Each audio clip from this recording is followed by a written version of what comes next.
Biasanya kambing hitam laris, tukang kompor gentayangan.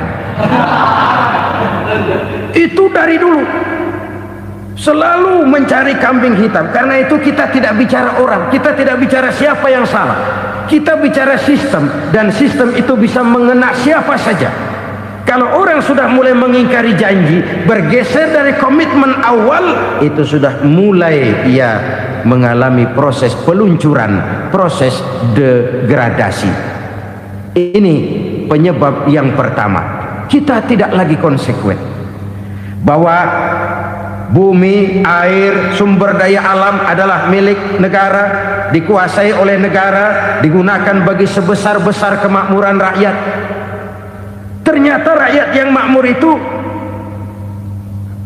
tidak merupakan gambaran yang menyeluruh dari rakyat kita.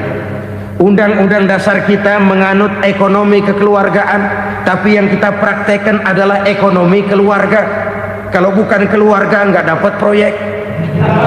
Ibu-ibu, saudara-saudara kaum muslimin rahimakumullah, kita menyaksikan peristiwa-peristiwa yang memilukan dan memalukan. PHK terjadi di mana-mana, pengangguran meningkat, harga-harga membumbung tinggi, daya beli rakyat semakin lemah. Sementara di bidang politik, kejadian-kejadian memberikan indikasi bahwa persatuan dan kesatuan kita sebagai bangsa dewasa ini tengah berada dalam ujian yang berat. Pada jumpa kita kali ini, tanpa bermaksud untuk mencari kambing hitam dari bencana yang kita hadapi, saya ingin menyampaikan sebuah hadis yang diriwayatkan oleh Imam At-Tabarani dari Ibnu Abbas bahwa Rasulullah sallallahu alaihi wasallam bersabda, khamsun bi khamsin, ada 5 perkara yang dapat menimbulkan 5 macam bencana. Mari kita renungi hadis ini satu demi satu sebagai bahan introspeksi buat kita semua dalam menghadapi bencana yang tengah berlaku sekarang ini. Yang pertama, manaqasa qaumul ahda illa sullita alaihim aduwuhum. Apabila suatu kaum sudah mengingkari janjinya, maka mereka pun akan dikuasai oleh musuh-musuh mereka. Sederhana saja nampak kalimat dalam hadis ini. Apabila orang sudah mengingkari janji, mereka akan dikuasai oleh musuh-musuh mereka sendiri. Dan musuh kita yang paling utama saat ini adalah kemiskinan dan kebodohan. Kenapa itu terjadi? Karena kita mengingkari janji kita sendiri. Di saat awal-awal berdirinya Orde Baru, kita pernah berjanji untuk melaksanakan Pancasila dan Undang-Undang Dasar 45 secara murni dan konsekuen. Kita berjanji bahwa kita akan menegakkan pemerintah yang bersih dan berwibawa. Itu semua pada permulaannya. Waktu demi waktu berjalan, kita lupa dengan janji yang kita ucapkan itu. Ketuhanan yang Maha Esa kita ucapkan, tapi kesetanan yang luar biasa yang kita lakukan. Kemanusiaan yang adil dan beradab yang kita dengungkan, tetapi kemanusiaan zalim dan biadab yang kita praktekkan. Sederhana saja saudara, hampir setiap pejabat pada posisi-posisi kunci, di awal-awal ia memangku jabatan itu, biasanya ia mengucapkan sumpah dengan lafaz demi Allah, bahwa dalam melaksanakan jabatan ini saya tidak akan menerima hadiah atau pemberian dalam bentuk apapun. Itu pada permulaannya. Lama-lama rupanya hadiah itu asik juga, mulai diterima. Lama-lama dirasa kurang, mulai menagih. Dan akhirnya terjadilah praktek yang disebut suap menyuap, semir menyemir, dan lain sebagainya. Kalau ini sudah menjadi kenyataan, bagaimana kita mau menegakkan pemerintah yang bersih dan berwibawa? Undang-Undang Dasar 45 menyatakan bahwa bumi, air dan seluruh kekayaan negara dikelola oleh negara bagi sebesar-besar kemakmuran rakyat. Yang terjadi adalah bahwa kita merasa mewakili rakyat untuk menikmati harta dan kekayaan negara, sehingga rakyat banyak tidak bisa ikut menikmatinya. Menumpuklah harta itu sehingga terjadilah pepatah, gunung ditimbun, sumur digali. Yang kaya semakin kaya, yang miskin semakin terpuruk. Kita ingkar dengan janji yang kita ucapkan di awal-awal kita bergerak. Kita ingkar dengan janji pada saat kita mengatakannya dengan menyebut nama Allah, dengan mempertaruhkan nama Tuhan, sehingga pada akhirnya jabatan pun mengalami tender. Sudah menjadi rahasia umum, orang mau jadi lurah mesti mengeluarkan uang, mau jadi camat mesti mengeluarkan uang, mau jadi wali kota, bupati, bahkan gubernur, itu ada pasarannya. Secara logika, kalau orang memperoleh satu jabatan karena banyak mengeluarkan uang, tentu pada saat ia mengeluarkan uang, ia sudah punya pemikiran, modal pasti pulang, modal pasti kembali. Kalau orang memperoleh suatu jabatan karena banyak mengeluarkan uang, maka langkah pertama yang dia lakukan setelah memangku jabatan itu ialah bagaimana uang bisa kembali, bagaimana modal bisa pulang. Kalau modal sudah pulang, pikiran berikutnya bagaimana supaya dapat untung. Lalu kapan mau bekerja untuk kepentingan rakyat? Itu nomor 18. Kemudian kalau ada proyek-proyek besar, pertanyaannya ialah bukan apakah proyek ini bermanfaat bagi rakyat, apakah proyek ini layak untuk diteruskan, tetapi yang jadi pertanyaan paling utama ialah bagian saya berapa duit dari proyek ini. Kita bisa lihat proyek, mega proyek lahan 1 juta hektar di Kalimantan Tengah, triliunan rupiah, dan proyek itu gagal. SD Impres bulan ini diresmikan, bulan depan retak. Jembatan-jembatan bulan ini gunting pita, bulan depan runtuh. Kita ingkar dengan janji. Kita berkata kita bekerja untuk kepentingan rakyat, tapi kita tidak pernah mengenal rakyat itu. Apabila suatu kaum sudah mulai mengingkari janji, maka mereka akan dikuasai oleh musuh-musuh mereka. Akibatnya tersusunlah barisan-barisan sakit hati, yang makin lama makin menjadi bola salju, menggelinding membesar, dan kemudian terjadilah hal-hal yang tidak kita inginkan lagi. Apabila suatu kaum sudah mengingkari janji, maka mereka akan dikuasai oleh musuh-musuh mereka. Ini penyebab bencana yang pertama. Kita tidak konsekuen. Tadinya kita dengan lantang teriak-teriak berantas korupsi, ganyang korupsi. Pada waktu kita belum mendapat kesempatan. Setelah kita naik punya kesempatan, rupanya korupsi enak juga dirasa. Terjadi pergeseran nilai, orang luntur, kehilangan idealisme awal. Lalu untuk menghibur diri, menutup kesalahan, kita gunakanlah pepatah bahwa tidak ada gading yang tak retak, bahwa kita harus mikul dhuwur mendem jero. Itu semua cuma sebagai dalih agar kesalahan kita tidak dibicarakan orang lain. Padahal kita sendiri yang mengingkari janji. Kita yang keluar dari komitmen awal kita. Kita berjanji melaksanakan Pancasila dan Undang-Undang Dasar 45 dengan murni dan konsekuen. Kita berjanji untuk menegakkan pemerintah yang bersih dan berwibawa. Namun dalam kenyataannya itu tidak kita laksanakan dengan sebagaimana mestinya. Kita bergeser, kita mengalami proses degradasi, peluncuran nilai, dan akhirnya terbentuklah barisan-barisan sakit hati yang semakin lama semakin membesar itu. Kita harus introspeksi. Memang kalau zaman sedang susah, biasanya kambing hitam laris, tukang kompor gentayangan. Itu dari dulu. Selalu mencari kambing hitam. Karena itu kita tidak bicara orang, kita tidak bicara siapa yang salah, kita bicara sistem. Dan sistem itu bisa mengena siapa saja.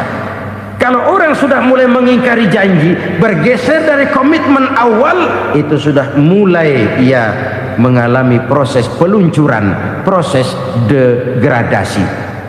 Ini penyebab yang pertama. Kita tidak lagi konsekuen bahwa bumi, air, sumber daya alam adalah milik negara, dikuasai oleh negara, digunakan bagi sebesar-besar kemakmuran rakyat. Ternyata rakyat yang makmur itu tidak merupakan gambaran yang menyeluruh dari rakyat kita.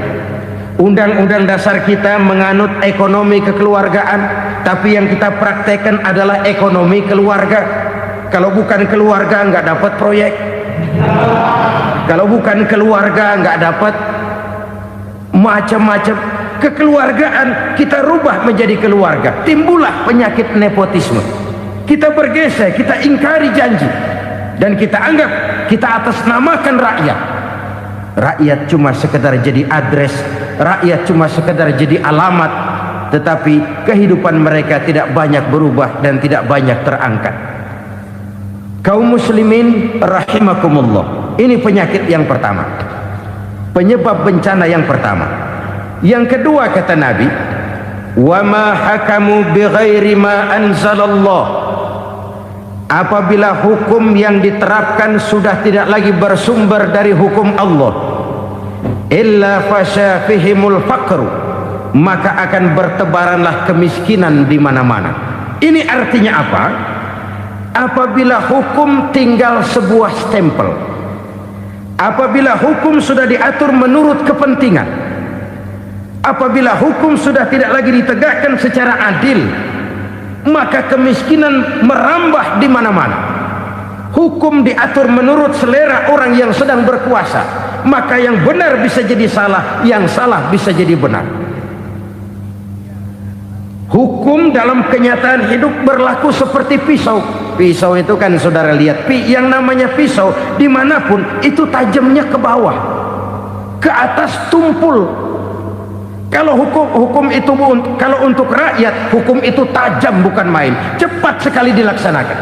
Tapi giliran menengah ke atas, yang gedean dikit berbuat salah, hukum tompul. Hukum pura-pura tidak dengar. Akibatnya terluka rasa keadilan rakyat. Satu kasus rakyat diam, dua kasus rakyat diam, tiga kasus rakyat diam, kasus terakumulasi di hati rakyat. Luka rasa keadilan, dan itu menjadi sumber bencana. Penjarahan, kita tidak setuju itu, tapi kita harus melihat kausalnya. Itu kan tidak berdiri sendiri. Itu kan karena terlukanya rasa keadilan rakyat, melihat kesempatan ini tidak merata. Kalau rakyat ini yang ngajukan kredit ke bank, walaupun jumlahnya cuma jutaan, ratusan ribu, susahnya 17 setan. Tapi ada orang-orang tertentu yang agunannya palsu, jaminannya palsu, bawa kata belece, bukan cuma miliaran, triliunan kredit bisa keluar. Terluka rasa keadilan, hilangnya kesempatan. Rakyat cuma dapat kesempitan, jarang dapat kesempatan. Dari lukanya rasa keadilan ini, memang ya entah lipstik, entah basa-basi, dibentuklah tim ini, dibentuklah badan pengawas ini, dibentuklah tim ini. Kalau membentur tahu, hancur tahu. Tapi kalau tim yang dibentuk membentur karang, bukan karangnya yang hancur biasanya, timnya yang bubar. Kenapa? Yang dibentur batu karang yang sangat keras. Kita main-main dengan hukum, kita tidak konsekuen dengan hukum. Luka rasa keadilan, dan itu terakumulasi. Edi Tamsil, rakyat tahu, terakumulasi. menguap begitu saja. Kasus-kasus lain rakyat tahu, menguap begitu saja. Ketidakadilan terakumulasi, mengendap di hati rakyat, menunggu ledakan. Pada saat sumbu meledak, rakyat tidak bisa dibendung lagi. Oke, kita tidak setuju dengan penjarahan, tapi jangan melihat itu sebagai peristiwa yang berdiri sendiri. Kenapa itu terjadi? Kausalnya kenapa? Oke, kita tidak setuju memang, tapi yang dijarah oleh rakyat kan memang cuma untuk perut, yang dijarahkan beras, yang dijarahkan televisi, yang dijarahkan kulkas yang masih bisa dihitung, yang memang real untuk kebutuhan rakyat. Penjara berdasi kepala botak yang menguras uang rakyat habis-habisan, enak saja melenggang dalam kehidupan ini. Makin terluka rasa keadilan rakyat.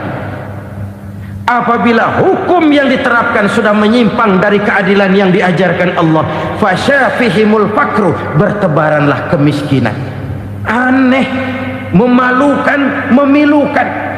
Sebuah negara agraris yang katanya pulaunya hijau royo-royo, Gemari Palau Jenawi Toto Tentem Kertora Harjo,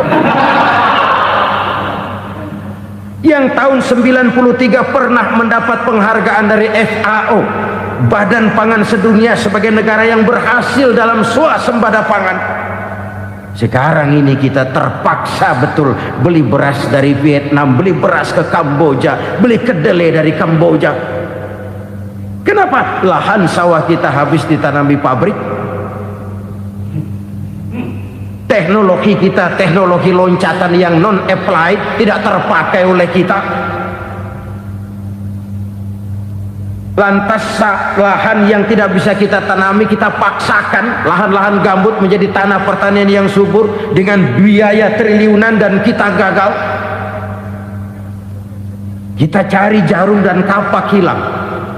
Kita mau jadi negara industri dengan loncatan teknologi yang maju, kita lupakan pola pijak kita sebagai negara agraris, dan akhirnya kita kecolongan. Lihatlah dewasa ini, rakyat kita antri sembako di mana-mana. Di sebuah negara agraris, ketidakadilan melahirkan kemiskinan, kemiskinan moral dan kemiskinan material. Kemiskinan moral, rakyat nggak percaya lagi sama pejabat. Rakyat mengalami krisis figur. Orang, alah lu ngomong dah sama ember.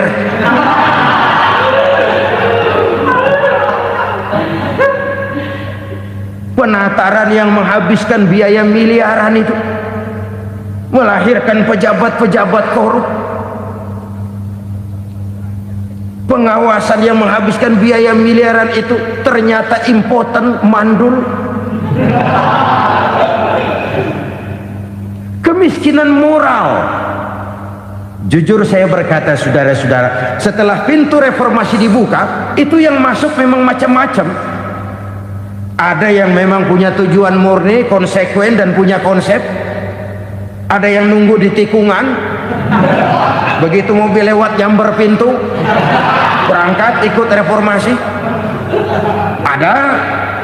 Ada yang memanfaatkan momentum, mumpung, untuk nyampein unek-unek, ngerti nggak, pokoknya ngomong.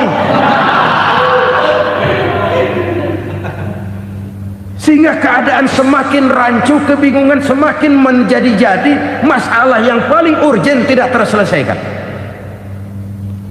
Sekarang ini orang berpikir mendingan jadi pala ular daripada jadi buntut macan. Buntut macan memang hebat macan, tapi kalau buntutnya cuma ugel-ugel di belakang buat apa? Mendingan jadi pala ular, kecil juga nyaplok.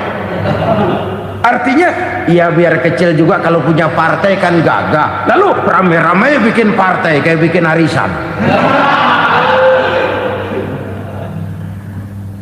Orang makin mengalami dislokasi. Semua mau jadi pahlawan, semua mau nomor satu, semua ngomong iya kalau bidangnya, kalau bukan makin rancu. Marilah lewat kesempatan ini saya mengajak kita untuk tahu diri.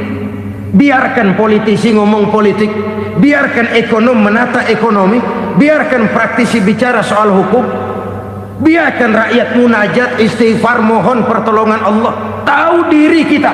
Kalau memang ayam, kukuruyuk aja dah. Kalau memang kucing, ayo ngeong. Kalau kambing, silahkan ngembe. Udah tahu ayam, ngeong bunyinya.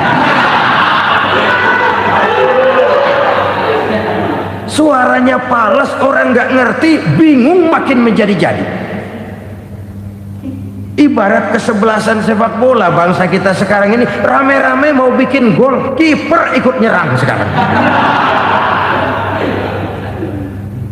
Memilukan dan bahkan memalukan. Wa ma hakamu bighairi ma anzalallah illa fasha fihimul fakru. Kalau hukum yang diterapkan sudah menyimpang dari keadilan yang diajarkan Allah, bertebaranlah kemiskinan di mana-mana. Coba sekarang ini, yang punya duit bingung, apalagi yang kagak punya duit. Yang pengusaha gede ngeluh, apalagi yang pengusaha pas-pasan. Yang kagak punya beras, yang punya beras saja masih bingung, apalagi yang nggak punya beras. Ini sudah demikian merata. Dulu kita kagum mendengar konglomerat kelas buadah, kelas-kelas yang seakan-akan cuma ada dalam khayalan mereka, punya kekayaan miliaran dolar, triliunan. Sudahlah, seolah-olah nggak terjangkau sama kita. Weh, ternyata yang gede-gede itu juga gede utangnya.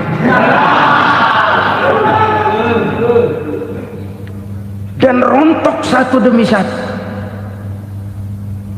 Ternyata rakyat selama ini cuma dialamatkan, cuma dijadikan address. Rakyat yang tidak banyak ngerti persoalan ini harus menanggung hidup ini begini berat, harus menanggung beban hidup ini begini tinggi, daya beli semakin lemah, semakin terpuruk dan terpuruk, sedang keadaan belum juga banyak berubah. Yang hutang sama luar negeri itu kan bukan rakyat kecil, Ciano.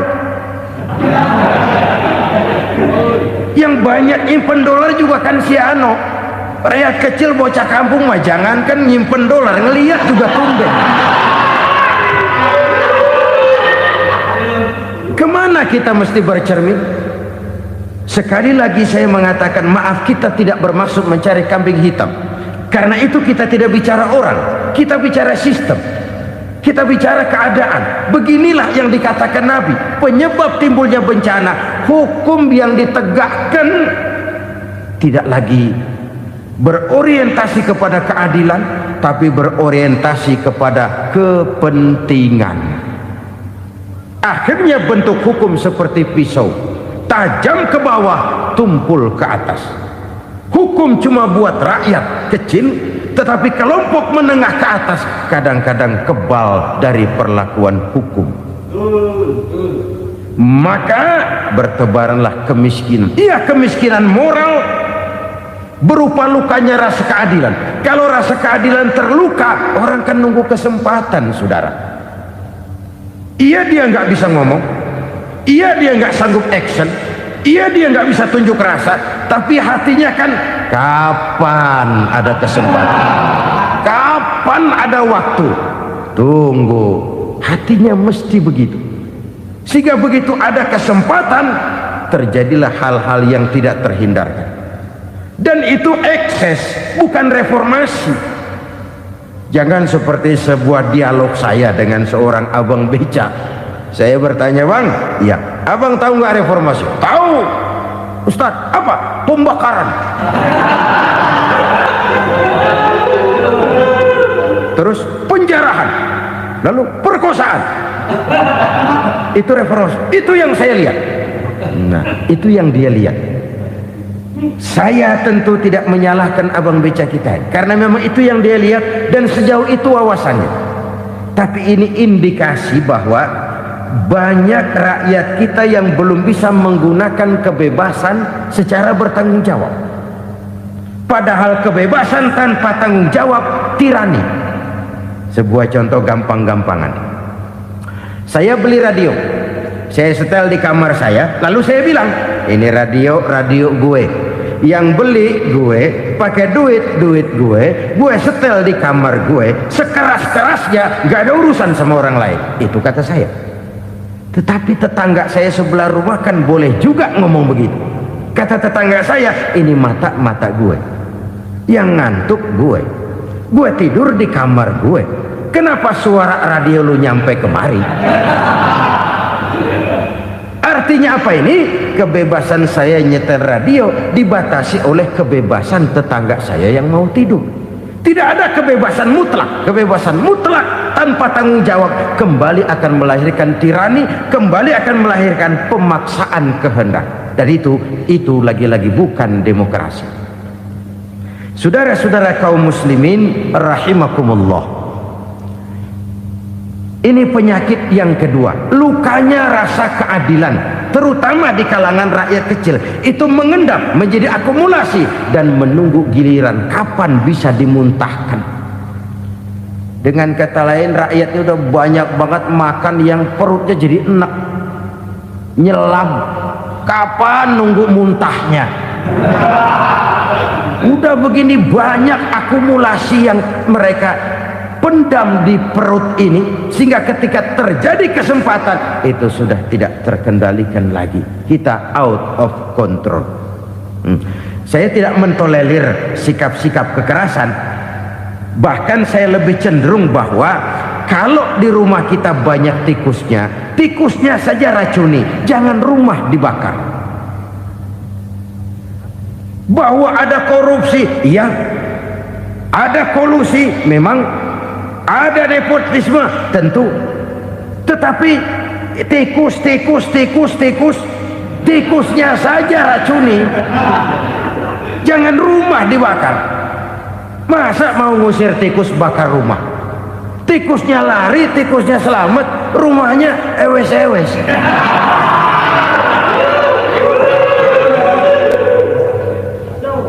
Tikus selamat, rumah nggak punya, masalah nggak terselesaikan dengan sebagaimana yang kita harapkan.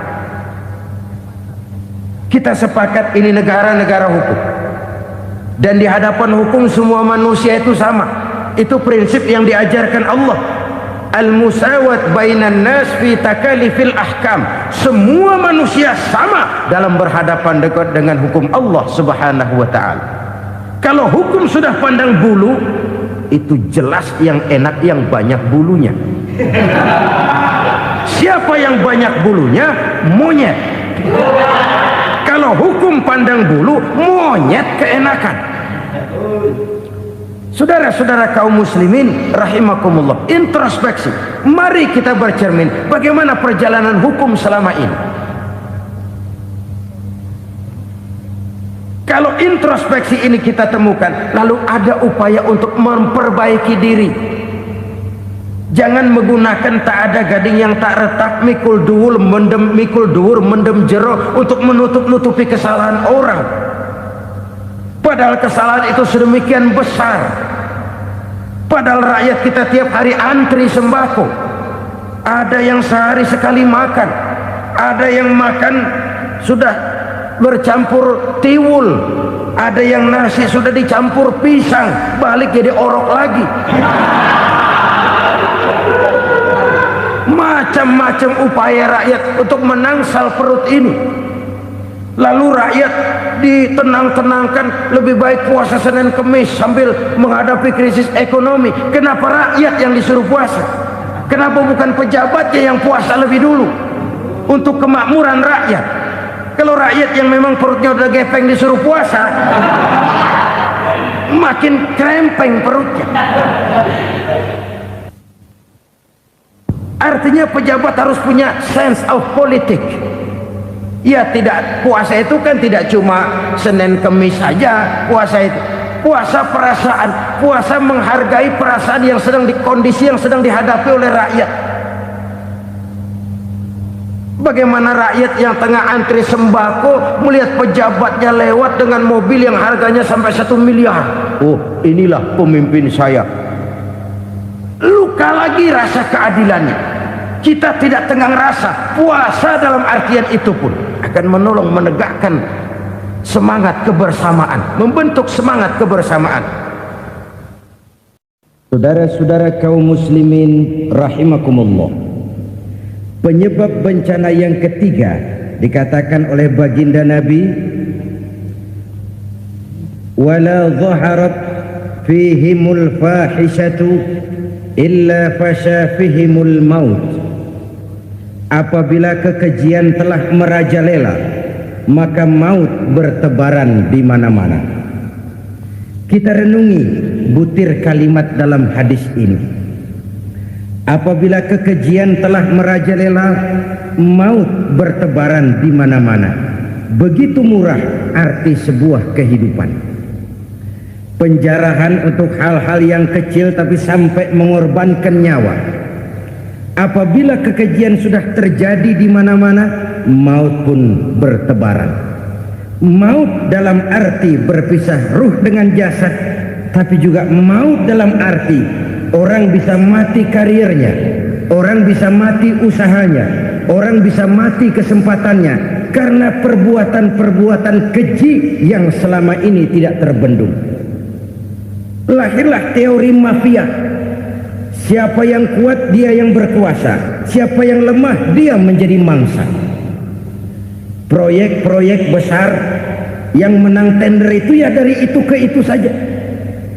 Yang pengusaha-pengusaha tidak punya koleksi, koneksi, tidak bisa bayar komisi, dapat proyek tetelan. Ada dagingnya, dikit namanya juga tetelan. Dagingnya sudah habis disantap oleh meja. Sekian puluh meja dilalui, sekian puluh amplop dikeluarkan. Sehingga yang akhirnya ya tinggal tetelan itu tadi. Maka kualitas pekerjaan pun sudah bukan lagi jadi masalah. Demikianlah mafia-mafia ini bermunculan di mana-mana. Di pengadilan terkenallah mafia pengadilan. Hukum bisa dibeli, hukum bisa dipesan menurut kebutuhan sponsor. Mafia peradilan, mafia politik, mafia ekonomi, bahkan mafia agama yang menggunakan agama sebagai kedok, menggunakan agama sebagai dalih, menggunakan agama sebagai topeng untuk melancarkan maksud-maksud politiknya pun tidak tertutup kemungkinan. Apabila kekejian telah merajalela, maut bertebaran di mana-mana. Korupsi, kolusi, nepotisme itu bagian dari kekejian. Kita selama ini kalau mendengar maksiat, itu yang terbayang cuma judi, mabuk, zina. Iya itu maksiat. Tapi korupsi, kolusi, nepotisme itu juga maksiat dalam bentuk lain. Kalau ini sudah bertebaran, maka maut terjadi di mana-mana. Jangan bayangkan cuma mati orangnya, itu sih kewajiban. Yang menyakitkan itu orangnya masih hidup tapi dibikin mati, karirnya mati. Kenapa? Karena yang diperlukan bukan cuma orang pinter tapi orang taat. Biar pinter, kalau nggak taat minggir. Biar bodoh, kalau taat bisa nyenangin atasan, bisa nyemur. Kumaha juragan wae ayo nama. Itu yang kadang-kadang dapat penghargaan. Tidak ada prestasi kerja kecuali bikin senang orang di atas.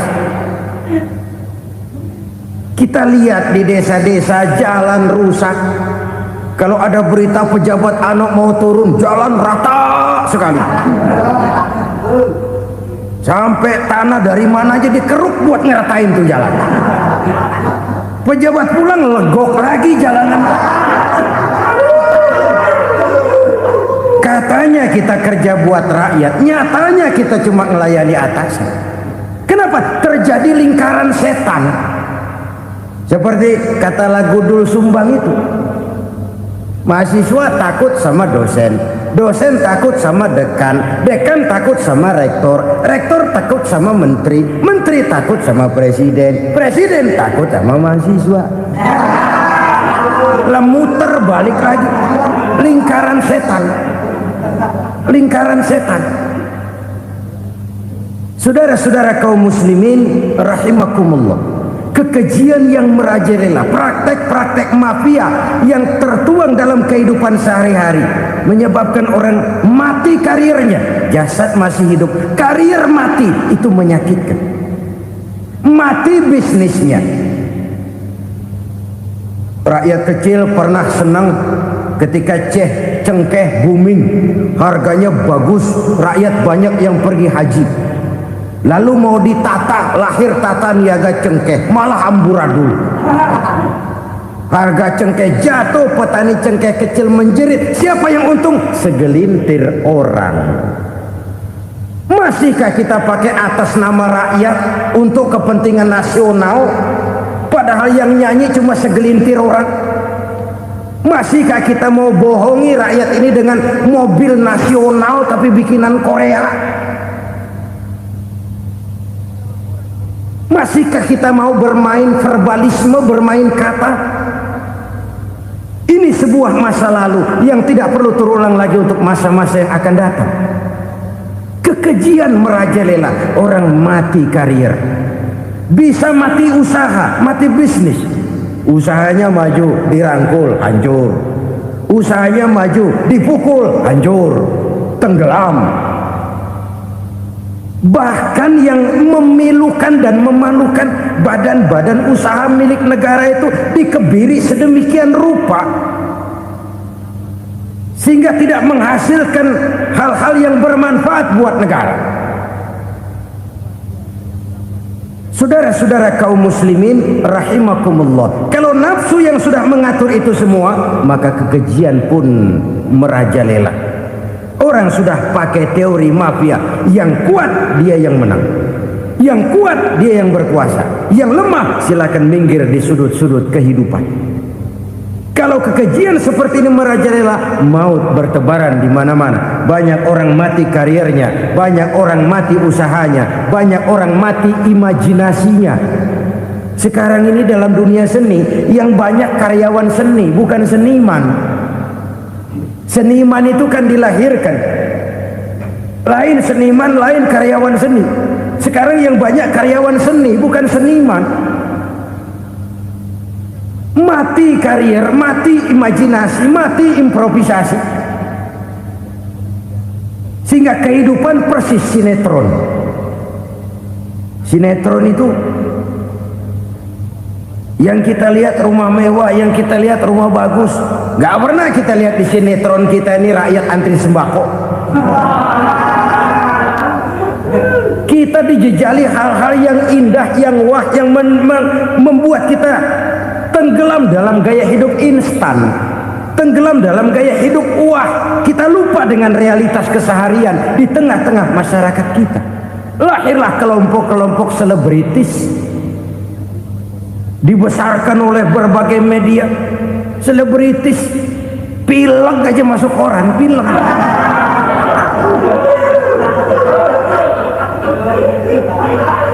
Rakyat yang pingsan antri beras nggak masuk koran.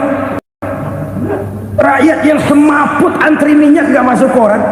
Selebritis panok masuk koran.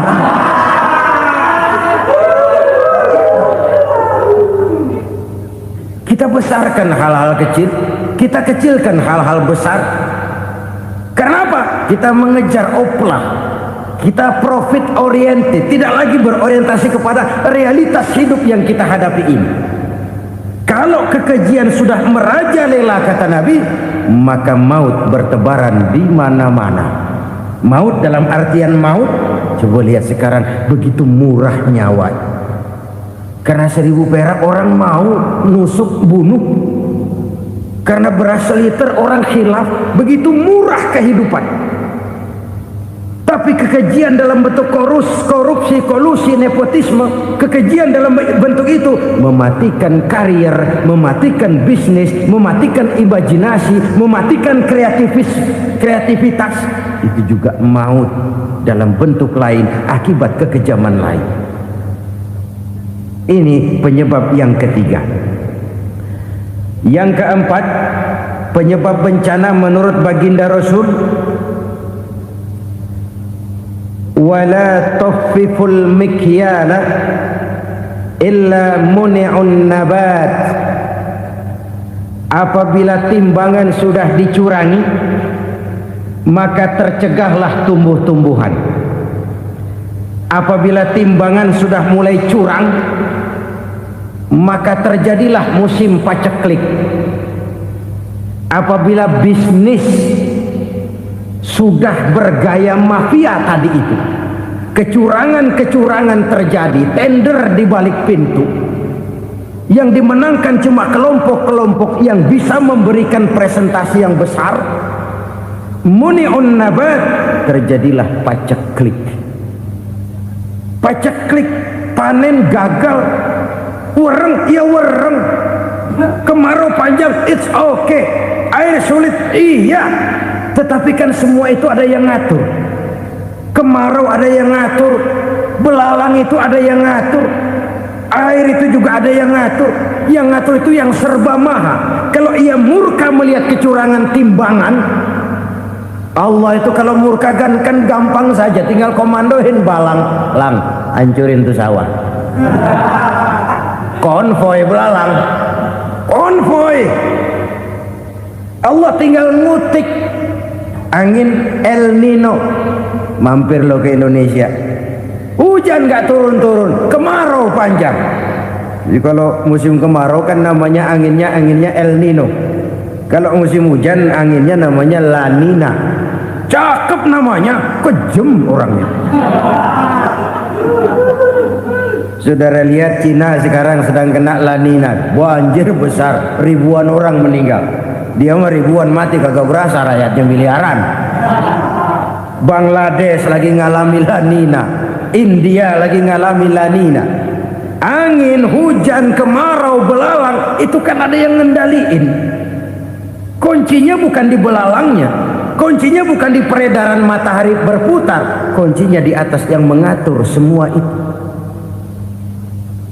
Kalau timbangan sudah mulai curang, pengusaha sudah nggak mau jujur, apa enggak bikin perut jadi mual. Begitu rakyat antri sembako pingsan nggak dapat beras, sementara beras ditumpuk-tumpuk sampai membusuk. Kemana hati nuraninya?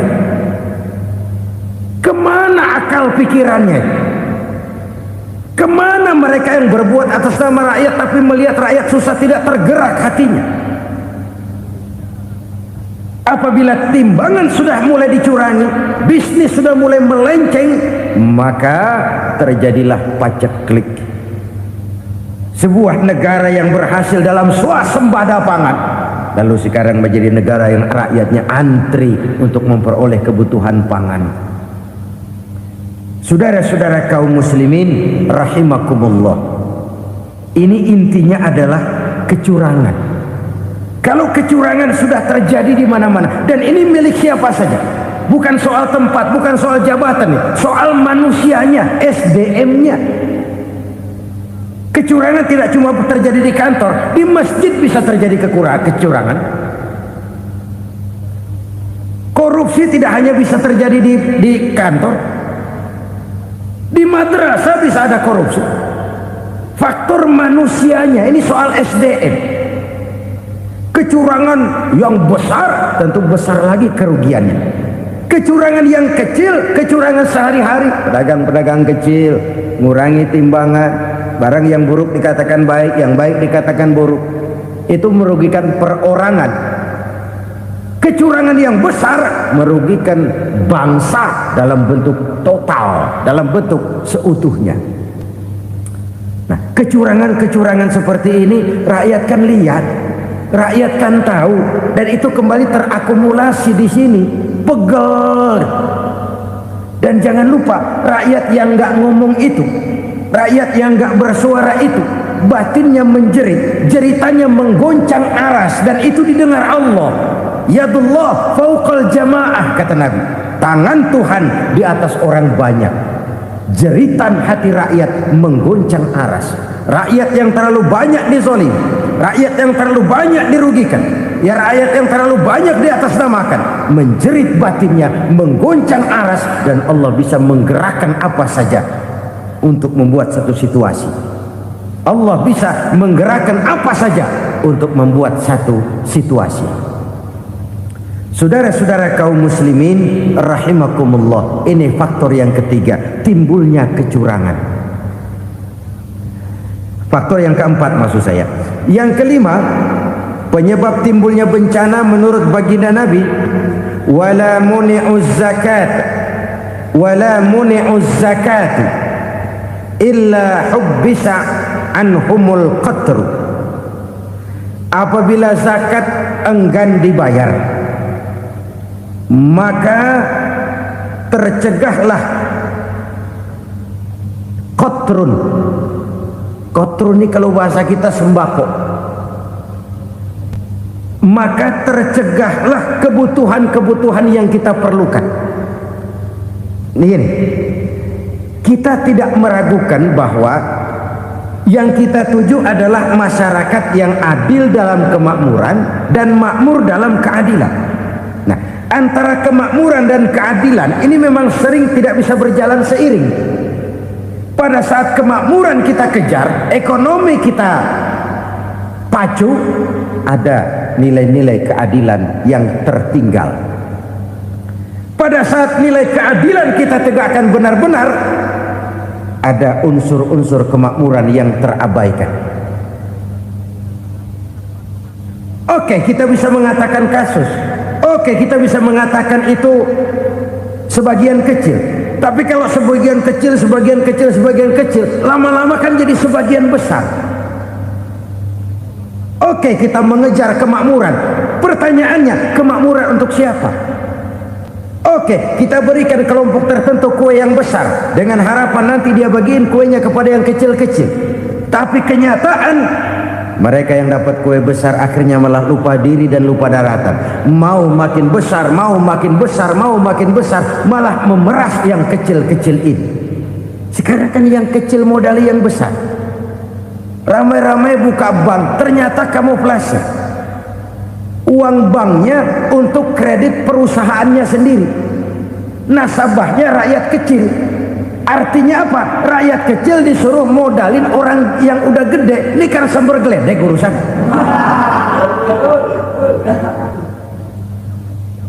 Ini kan permainan apa lagi?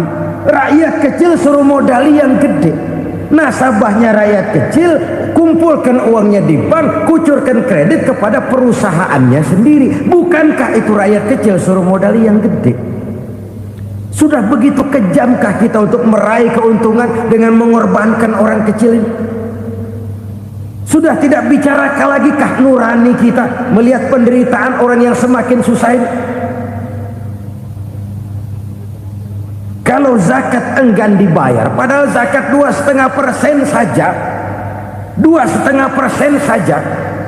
Kalau itu pun enggan, kalau zakat saja enggan, bagaimana pula yang namanya sedekah, bagaimana pula yang namanya infak, bagaimana pula yang namanya santunan, bantuan. Kadang-kadang lipstick nyumbang si nyumbang, cuman nyolongnya lebih gede. Ini namanya sumbangan lipstick. Buat lipstick itu kan buat ngumpetin bibir pucat. Itu fungsi utama lipstick. Buat ngumpetin korupsinya, nyumbang kegiatan-kegiatan sosial. Tapi yang dia korup lebih gede dari yang dia sumbangin. Lipstick kamuflase. Nepu kata anak sekarang.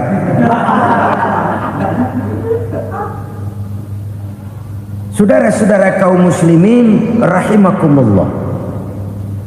Demikian berat kewajiban zakat ini sampai di zaman Sayyidina Abu Bakar pernah keluar komando perangi orang yang enggan membayar zakat. Perangi. Karena fungsi zakat adalah menjembatani antara si kaya dengan si miskin. Bahwa ada kemiskinan itu Qur'ani. Allah menyatakan, aku melebihkan rezeki sebagian kamu dari yang lain. Ini kan kesenjangan. Allah melebihkan rezeki sebagian kamu dari yang lain. Ada itu. Tetapi itu berjalan secara nature. Nah, kalau direkayasa, yang kaya semakin kaya, yang miskin semakin terpuruk, yang sudah besar dapat proyek besar, yang kecil dapat tetelan. Ini kan rekayasa namanya. Kesenjangan yang direkayasa ini yang kita harus kikis. Nah, Fungsi zakat menjembatani dari sisi sosial. Dari sisi pribadi, Nabi berpesan, zakku amwalakum biz zakat, bersihkan hartamu dengan zakat. Sekarang ada istilah nyuci uang hasil korupsi itu bisa dicuci, dijadikan uang bersih, bukan pakai rinso, bukan, pakai politiknya koruptor, diolah sedemikian rupa sehingga jadi uang resmi, sudah memutik. Itu termasuk yang disebut kejahatan kerah putih, white collar crime, kejahatan kerah putih, kejahatan pakai dasi, kejahatan kelas kakap. Makanya orang mendingan goblok kagak bener daripada pinter kagak bener. Goblok kagak bener itu gampang ngurusinnya, pinter kagak bener ini yang berabe bener ngurusinnya.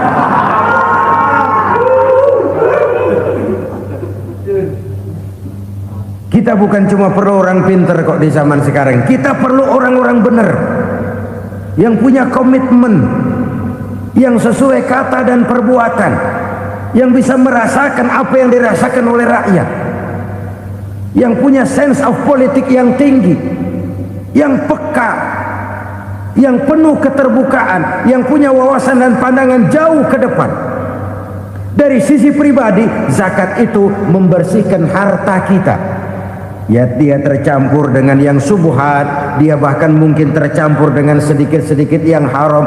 Itu zakku amwalakum biz zakat, bersihkan hartamu dengan zakat itu. Pada sisi sosial ia menjembatani, pada sisi pribadi ia membersihkan harta kita.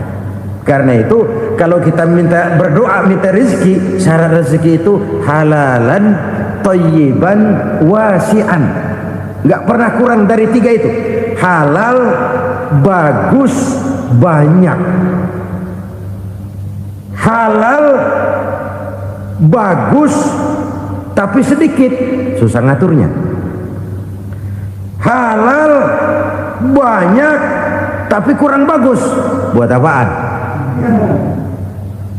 Bagus, banyak, tapi haram, enggak ada artinya. Sebab kata Imamul Ghazali, kalau kau terlalu suka memakan makanan yang haram, dikunyah masuk ke dalam perut besar, digiling oleh perut besar, menghasilkan energi, menggerakkan sel-sel pembuluh saraf, kau juga akan cenderung berpikir yang haram. Kalau sudah cenderung berpikir yang haram, perbuatan pun akan mengarah kepada perbuatan-perbuatan yang haram. Dulu waktu kelompok Jimbaran 200 konglomerat Indonesia kumpul, dihimbau supaya sekian persen kasih pengusaha-pengusaha lemah. Itu kan cuma sekedar belas kasihan, tidak banyak menolong keadaan. Dan bukan itu yang diperlukan pengusaha-pengusaha kecil. Yang diperlukan adalah berikan kami kesempatan seperti mereka dapat kesempatan. Berikan kami peluang seperti mereka juga dikasih peluang. Kalau cuma dikasih 100 juta, 200 juta hari ini, usaha kami nggak ada prospeknya, peluang kagak ada, kan sama juga bohong. Diceburin ke kali, disuruh berenang, tangan diikat, mendingan mampusin ketahuan. Ayo berenang, berlomba, tangan diikat, kaki diikat, sama saja nyuruh mati. Jadi jangan kasih ikannya, kasih kailnya. Yang diperlukan pengusaha kecil menengah ke bawah itu bukan cuma sekedar belas kasih dari konglomerat-konglomerat besar. Berikan kami peluang seperti mereka juga dapat peluang. Berikan kami kesempatan seperti mereka dapat kesempatan. Berikan kami kredit dengan kemudahan seperti mereka juga kalau minta kredit begitu mudahnya. Menciptakan peluang dan kesempatan, pemerataan, bukan menciptakan manusia Indonesia dengan standar ekonomi yang sama. Semua rumahnya harus sama, semua punya mobil. Itu sih kebersamaan bebek. Bebek, coba lihat bebek, satu ngalor semua, satu ngidul semua. Kebersamaan bukan itu. Kebersamaan adalah menciptakan peluang. Kalau yang kaya bisa semakin kaya, kenapa yang miskin tidak bisa ikut naik jadi sedikit kaya? Kalau pengusaha yang sudah kuat bisa bertambah menjadi kuat dengan proyek mega proyek, kenapa yang menengah tidak bisa ikut menjadi kuat? Dan kenapa kekejian itu merajalela? Kita dengar lewat berita-berita PLN tekor, PLN hutang. Kenapa? Dia beli listrik dari swasta yang belinya lebih mahal daripada penjualannya. Artinya dia beli itu listrik dari perusahaan listrik swasta, dia jual kepada rakyat lagi. Harga jualnya lebih murah daripada dia beli kepada swasta. Kenapa? Ada tekanan lagi tuh. Biasa siklus lagi. Hukum Boyle. Atas neken paling bawah gepeng. Ya kita nih rakyat kecil, emang nasibnya gepeng terus. Saudara-saudara kaum muslimin rahimakumullah, dari 5 penyebab bencana ini kita ambil kesimpulan untuk sebuah renungan dan introspeksi kita bersama. Pertama, mengingkari janji, padahal janji itu yang lebih tinggi nilainya adalah di hadapan Allah Subhanahu wa ta'ala. Baik wakil-wakil rakyat di parlemen maupun pemimpin-pemimpin rakyat di dalam kabinet, apabila memangku suatu jabatan, selalu mereka mengawali dengan sumpah, dan sumpah itu dimulai dengan demi Allah. Sadarkah kita pada saat itu kita ucapkan bahwa kita sudah mempertaruhkan Allah untuk jabatan yang kita pegang? Kita sudah mempertaruhkan nama Allah untuk posisi yang dipercayakan kepada kita. Sadarkah kita bahwa menyia-nyiakan itu satu dosa yang sangat besar, yang tidak hanya kepada Allah tetapi juga kepada rakyat yang kita wakili, kepada rakyat yang kita pimpin? Cukuplah sudah rakyat dijadikan adres, umat dijadikan alamat sebagai numpang. Marilah kita kembali kepada komitmen awal dengan jujur kepada janji kita sendiri. Lalu yang kedua, kekejian, baik berupa korupsi, kolusi, nepotisme, dan perbuatan-perbuatan lain akan melahirkan kemiskinan. Kekurangan pangan bukan satu-satunya yang menyebabkan rakyat menderita. Lukanya rasa keadilan terakumulasi di hati rakyat, dan jeritan hati rakyat mengguncang aras. Kalau Allah murka, Allah bisa melakukan apa saja untuk menciptakan suatu kondisi. Faktor yang ketiga adalah praktek mafia menebarkan maut, baik orang yang mati jasad dan rohaninya maupun orang yang mati karirnya, mati kejujurannya, mati usahanya, mati imajinasinya. Hilang kreativitas kita sebagai bangsa. Faktor yang keempat, kecurangan-kecurangan di bidang usaha, di bidang tender, mengandalkan menjual kekuasaan. Dan memang repot kalau penguasa jadi pengusaha. Mau atau tidak mau, kebijakan-kebijakan kekuasaannya akan memperkuat jaring-jaring usahanya. Dan pada saat itu objektivitas sulit ditemukan lagi. Lalu yang kelima, keengganan membayar zakat, menumpuknya kekayaan negara pada kelompok-kelompok tertentu. Ini akan melahirkan paceklik yang berkepanjangan. Menumpuknya kekayaan dan harta negara pada kelompok-kelompok tertentu akan melahirkan paceklik dan kemiskinan yang berkepanjangan. Marilah kita sadar, marilah kita merenung bahwa keengganan kita membayar zakat, menciptakan pemerataan, pada akhirnya akan menjadi musibah buat kita semua. Saudara-saudara kaum muslimin rahimakumullah, sekian dulu jumpa kita kali ini. Mudah-mudahan yang saya sampaikan dari hadis riwayat Imam Tabrani ini menjadi bahan introspeksi buat kita semua. Tidak akan seorang muslim jatuh 2 kali di tempat yang sama. Semua merupakan pelajaran untuk kita jadikan introspeksi guna menata hari esok yang lebih baik daripada hari ini. Reformasi harus terus berlanjut, tidak bisa dan tidak perlu dikendalikan, tapi harus tetap dengan landasan akhlakul karimah sesuai dengan budaya kita sebagai bangsa. Terima kasih atas perhatian saudara. Mohon maaf atas segala kekurangan. Jumpa lagi lain kesempatan insyaallah. Usikum wa nafsi bitaqwallah. Wassalamualaikum.